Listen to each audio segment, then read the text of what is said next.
Ayan. Pinakang mitya. Mitsa, no?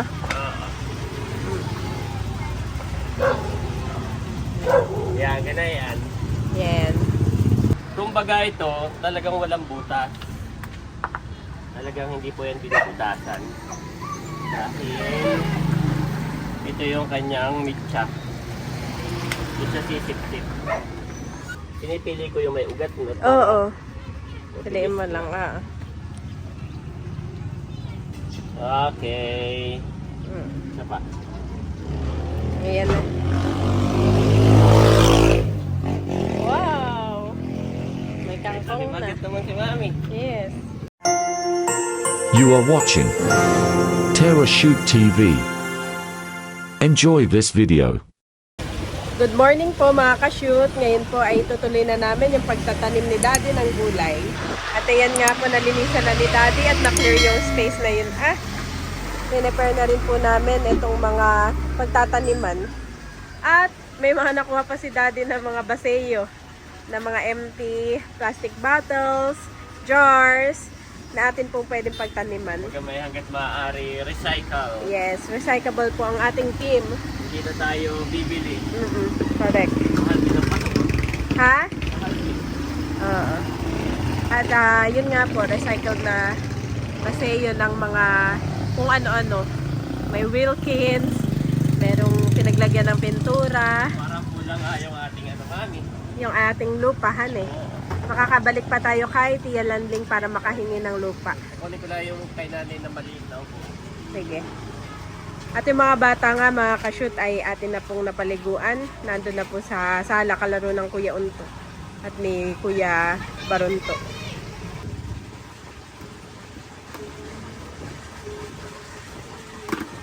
Kagabi nung pagkadating namin galing sa birthday yan, galing nga po sa birthday ni Dapo, ay medyo umulan. Ay kaninang umaga ay medyo umulan din. Kaya ngayon kami ay ng mga bata ay hindi muna nagdagat. Skip muna kami sa dagat. At pumupunta lang kami sa dagat kapag po talagang mainit ang panahon.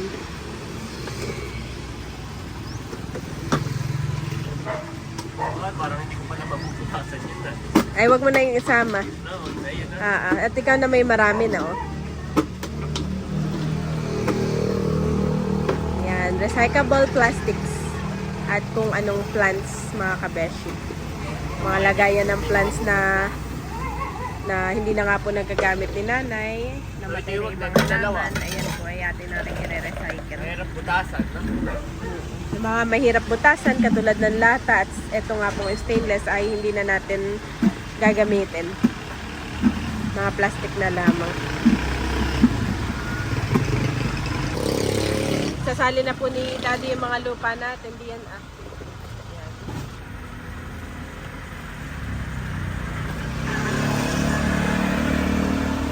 Yun nga pong lupa ay nakuha natin. Nakahingi po tayo na Tia Landing doon po sa kapatid ni Tatay.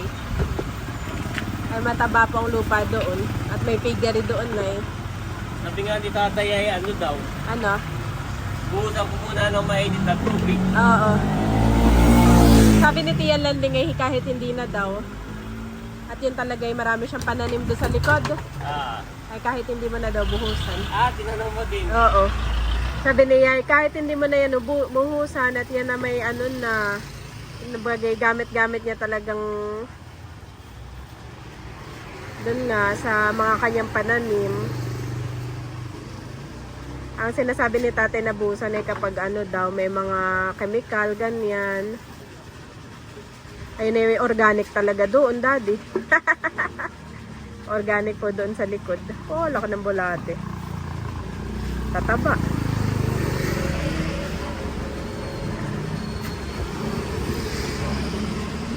Ang gusto ko ay maliliit lang talaga. Oo. Ayoko ng malaki. Makagit sa lupa. Oo, tama. Tapos sa isang mustasa lang naman ng... Pero pwede na rin, isa naman siya. Oo. Unahin ko lang itong mga maliliit na. Oo.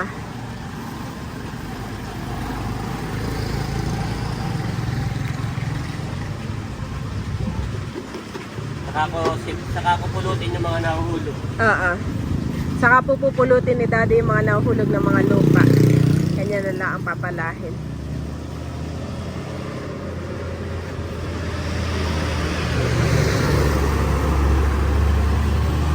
Si nanay ay happy naman doon sa kanyang halaman na napalapit doon, Han eh. At si nanay po ay mahilig din sa maghalaman. Kaya lang ay siya nga po ay medyo matanda na at nagme-maintenance. Kaya ano na lang talaga, hindi na niya maasikaso. Pero siya ay masaya na yung kanyang mga halaman ay mini garden ay naando sa paglabas ng pinto. Napalapit, oo. At kanina ay kanyang tinitingnan-tingnan. Pag dito nga na may lalabas pang ganayon,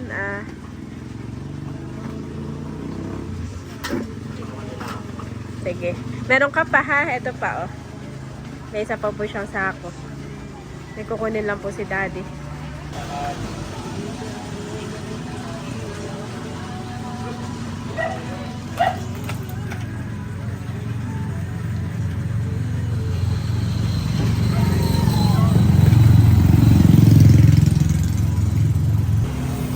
Yung po mga lupay pinapantay lang ni Daddy. Ginagahok. Ginagahok ang tawag sa inyo. Ginagahok Dati, daw. gahokin mo yung lupa. Pag may palayanan, Han eh. Oo, buo. Hindi, sa pulo talaga. Gagahokin mo. Sa Puloy Mega. Para ready na ito, mami.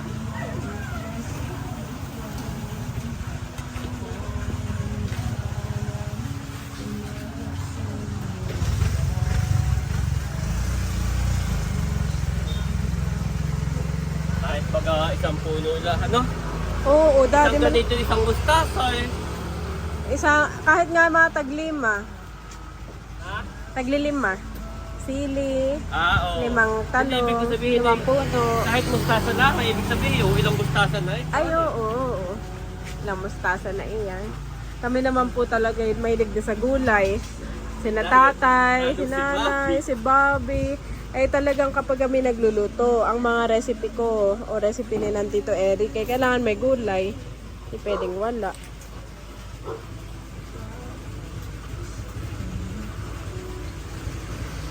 Gulay is life ngayon, mga kabeshi. Okay din naman at maganda rin na tayo yung nagugulay nga.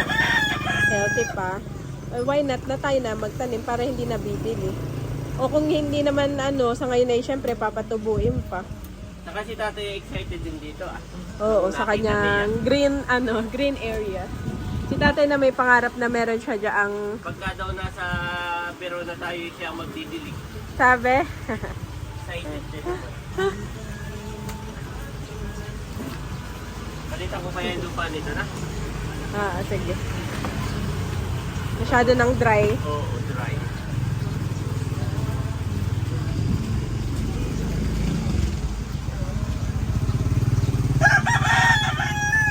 Wow, pupuno na rin. Excited na po kami. Excited na rin si tatay. Lalagyan ko pa rin ng kalahati. Ay! Ba't?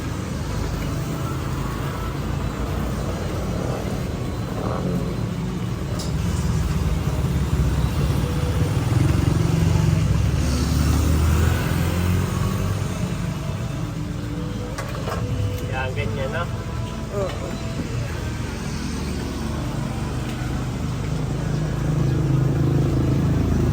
Oo. Ganda na kami.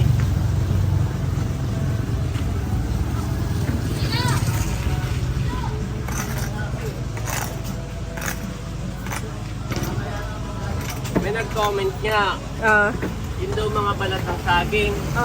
Pwede kong tatadin at ilagay. Oo, honey. Sayang, naitapon na yata ni Eric. Next time, pwede nga yun. Tatata rin natin. Mga pag nagbalat ka ng mansanas, orange, ilalagay dito. Tatata rin na. At yun ay pataba. Si Ate Nels nga ay nagsasuggest na magtanim na rin daw ng mga saging. At yun ay lagi nga tayong gusto natin may saba, may nilaga, tapos ay yung prutas ay laging kain-kain. Maganda nga naman, may saging kanil. Try natin, Daddy, ha? Masama lang dito yung manipis. Oo. Mabilis siyang masira. Hindi katulad nung talagang paso na tumatagal. Tama. Oo, Yan dapat- ay ano to? yan ay pansamantala lang. At pagka yan ay biyak-biyak na rin. Gawa ng init, araw, ulan, yan.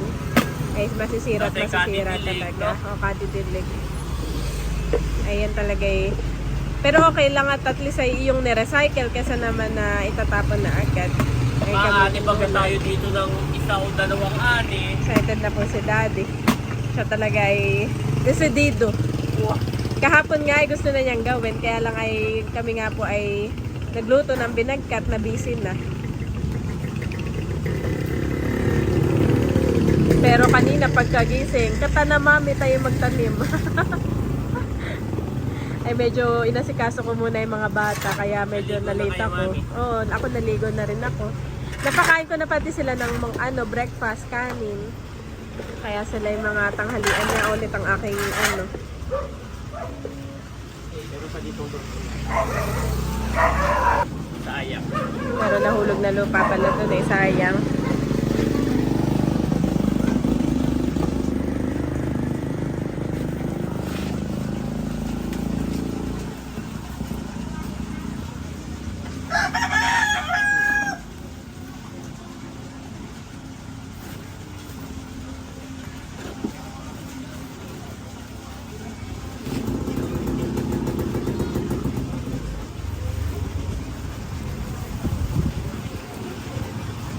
Pagkaan may kukuhaw di tayo. Oo.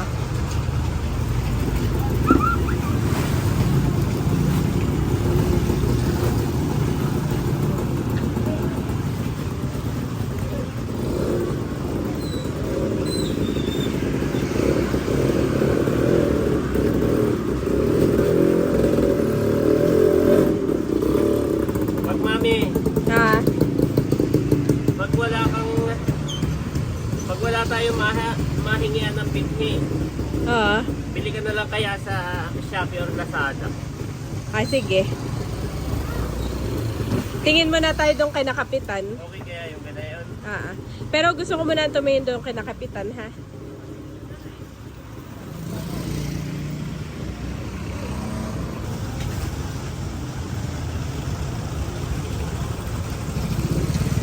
Kaya ako hindi pa naliligo, ito talaga ang gagawin ko.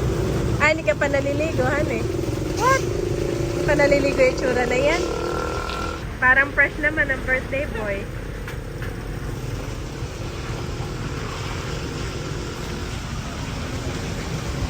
Yan, maganda na po mga kabeshi.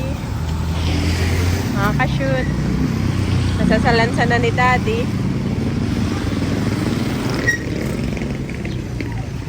Okay, mga laman ni Mother, dito na po na ilagay. Yan, maganda rin dito. Mami, may space pa.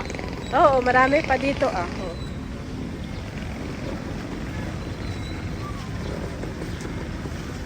Marami lang po nadaan dito ng Dahil truck. pala hiningi ko na kay Aisin yung pinag-pasiyuhan ng ice cream kagabi. Ah, oo. Baka yay gamit pa ni nanay. Daddy, ako'y may napanood. Dito sa mga Wilkins. Ay hati mo lang yan. Tapos ito pataob natin. Ilalagay natin dito yung tubig. At dito sa may taob na ito yung lupa. At yun ang ating pagtataniman naman ng kangkong. Etong tatlo na ito ay pwedeng pang kangkong. Para tayo may kangkong. Eh mas maganda, mas marami pa niyan para maraming kangkong. Han pag tayo nakakuha pa Yan. Kasi yung tataob. Yan, napanood ko yan. Yan, ganyan Daddy. Good job. Tubig ani. Tubig. Tas lupa. Tas kangkong. Ang iyong iba yung nilalagay na ito ng damit. Damit. Parang mitya. Pwede na ito. Mga bunot. Kasi tatay pala may mga tanim din ng kalamansi. Oh. May mga bunot sa ilalim, Daddy.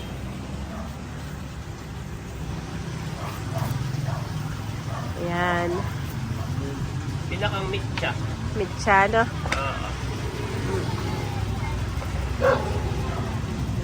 Yan, ganayan.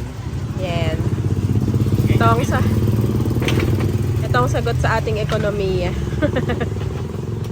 Tapos lagot sa mahal na gasolina. Yes.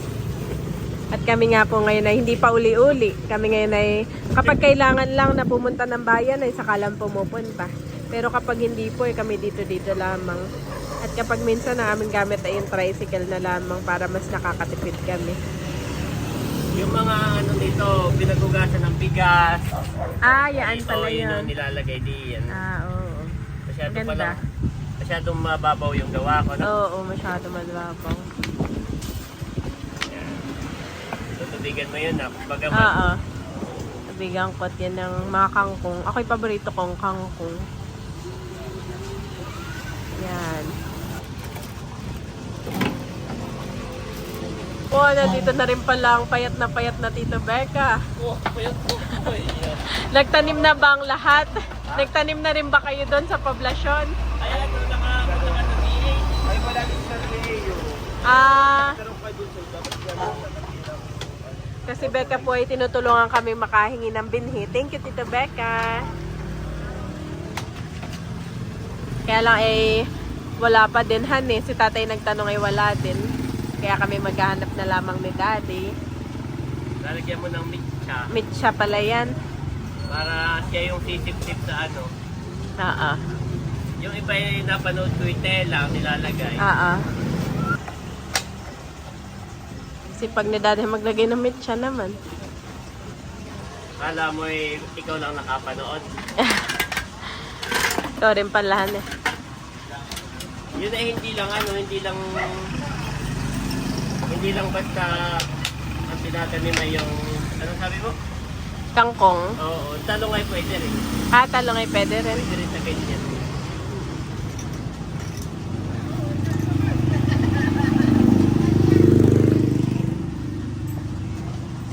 Konti lang pala yung tumapon na lupa. Akala ko kanina kaya papalahin pa ni Daddy. Kahit nadakutin na lamang, pwede na.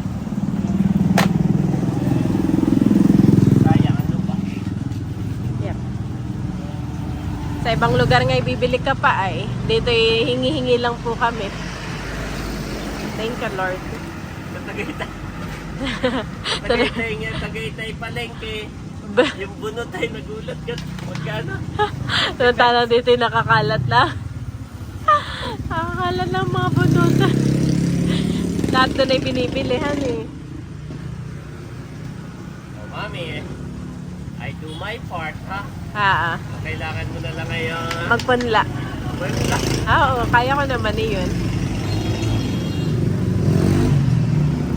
Lalagyan ko na ng tubig. Sige, oo. At mabuhay, baka hangining. Oo, tama. Yeah, may tubig na ito. Sige. May tubig na. Kasi may mitsa. Oo, no? Ganyan. Galing. At may takip naman, ha? Hindi na yan. Baka mabuwal, Daddy. Kaya, Hindi. bakit ba humangin ay buwal agad? Yung kaya yan sa may, Dito, oo. yan. Para stable. Ay, gusto mo yan dito, sa ilalim. Kanina. Pares na. Ako nga dito para kitang-kita siya ng mga dumadaan. Ay, sige, ikaw bahala. Ang ano ko lang ay kapag malakas ang hangin, umuulan eh, baka bigla. Sa bagay, mas may bubong naman po si nanay dito. Stable siya naman yun. Stable, han eh. Sige. Baka gusto mo ilagyan mo ng kawit dito, na yun. Pwede, ng kawan. At kahit na sabi mo stable, ay pag nalaglag na mahirap ng asikasuhin. So, ganyan po. Yung iba, ito yung unti-unting natutuyo. Oo. Ay papalitan mo lang nung pinagugasan ng bigas. Oo. Yan, ganyan. Kaya mabutit may nilagay ka nga na ano. May meat siya dapat. May meat siya, oo. Okay, last one. Kumbaga ito, talagang walang butas. Talagang hindi po yan binubutasan. Dahil ito yung kanyang mitsa. Ito siya sisip-sip. So, less siya, hindi mo na siya kailangan dilig-diligin. Yun yung advantage niya. Parang hydroponics, ano eh. Sumisip-sip na siya doon. Tapos unti-unti itong babawasan. Pag nakita mo kakaunti na, yun lang yung dadagdagan mo na tubig. Yun yung mas maganda siya kaysa sa ganito. Kasi ito, lagi mo siyang didiligin. Ito hindi na.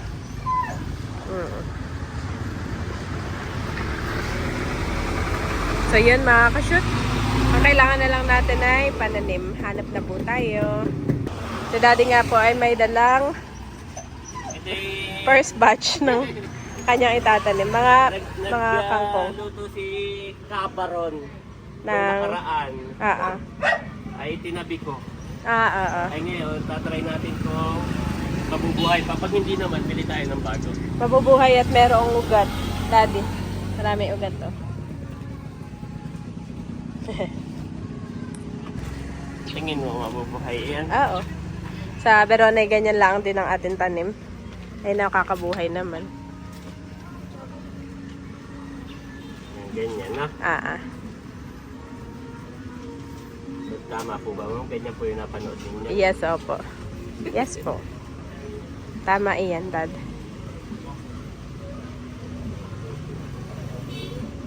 Tapos, pagka tumubo na, gugupitin mo lang, dire-diretso lang yun, tatalbos ulit. Yan. Galing. Oh, may tanim naman agad. Ano pa po kaya ang pwede namin itanim? Yun munahan eh. Talong mustasa muna. Saka sili. Akala mo kanina tapos na. Oo. Hindi mo alam may ako may tinabing...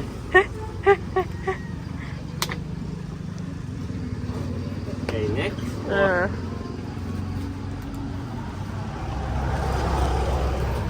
Imagine mo, after mong gulayin, pwede mong itanim.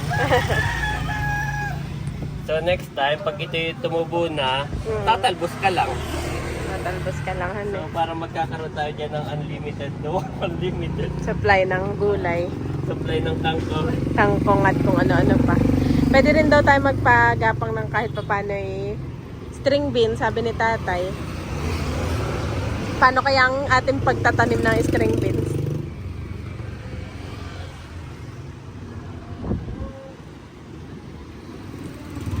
Kahit ano daw, mga 2 puno lang.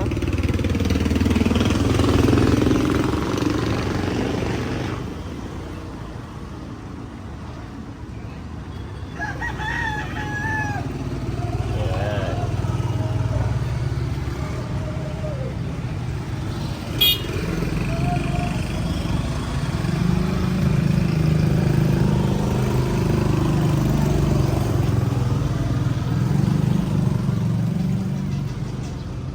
Didiligin ko muna sa una. May gipon dito ba kay nasa loob ay may kasama yung mga bata.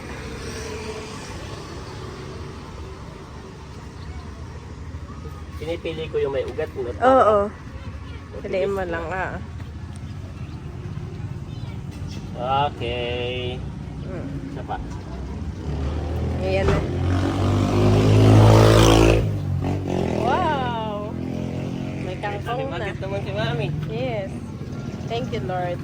So ito, pwede mo na itong patabak dito. Patabanahan eh. Tatadtarin mo na. Pauli na muna ako.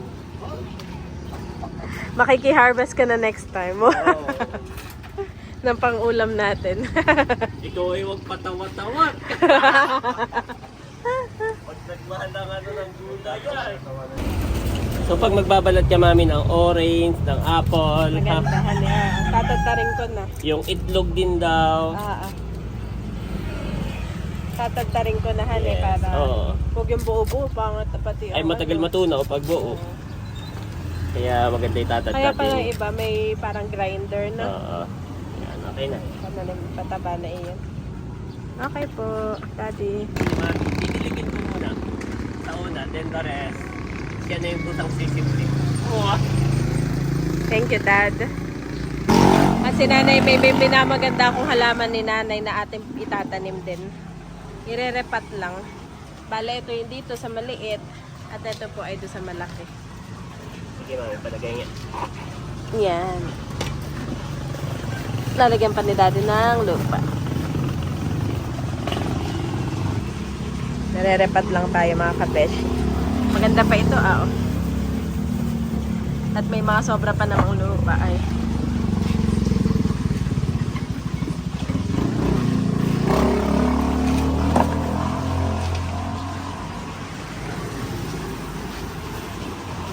Mga pandemic yan na may disikatan eh. Oo, sikat na sikat nga ito. Ito yung magandang klase, ah. Okay na yun. Eh, hindi mo na binutasan. Butas na yan. Batas na. Tagal eh, pa ninyo. Ngayon ka na Yeah. Building. Lanling. Lalo. Sa tabalo pa doon. Oo nga. Sa likod na yung gulungan ng baboy. Oo. Tabang. Dito ko muna ilalagay. Sige. Plano ko sana dito, wag na, dyan na lang na. Dito muna para hindi matuyo. Okay. We're done na po. Tinabi muna ni Daddy yung mga lupa at kasi siya po muna ay magdidilig. Ako naman ay pupuntahan ko na yung mga kids. And ye shall seek me, and find me, when you shall search for me with all your heart. Jeremiah 29-13 KJV.